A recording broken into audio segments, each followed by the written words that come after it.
themselves, happy that the storm has passed this area at least. We're still seeing lots of impacts and effects elsewhere in the Maritimes, kind of up in New Brunswick, headed towards PEI right now, with wind and rain still in some areas, but for the most part, people were prepared for this one and got through it okay. So, Brett, I don't know if you keep count, but you have covered a lot. You live in Atlantic Canada. A lot of hurricanes, a lot of storms, and I know Lee, thankfully, didn't pack the punch that might have been.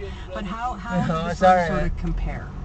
Yeah, there's nothing scientific about this, but it seems like it kind of ebbs and flows how prepared people are. If we have a couple of, dull, dud storms, folks may not, take the next one as seriously. And so in this case, it was the opposite. We had hurricane or post-tropical storm Fiona, just goes by Fiona in these parts, about 1 year ago, almost exactly 1 year ago.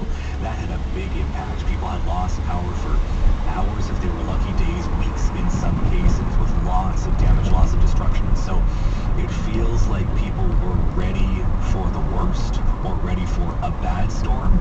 This didn't turn out to be as bad, but people were prepared for it. So this one, certainly windy, some trees down in some places, but not the worst we've seen. As you said, Fiona, there were lessons learned, not just for individuals and households, but on a larger scale.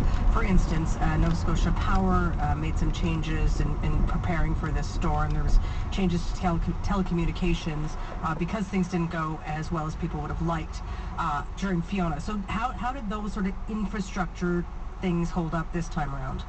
Yeah, it was better, but not perfect. So a quick recap of what happened last time. To get those emergency alerts that so many people rely on, your phone has to have cell phone service. And to have cell phone service, you need a cell tower that works. To have a cell tower that works, you need electricity. And if you don't have electricity, you need some kind of backup generator. And so it turned out that there weren't enough backup generators. There weren't enough battery packs on the cell towers. So in some cases, people couldn't receive those emergency alerts, and in some cases couldn't make phone calls at all, let alone getting data connection to find out details of what they needed to know. So this time around, telecommunications companies said that I think Bell Alliance had 100 new generators installed at the base of their cell phone towers.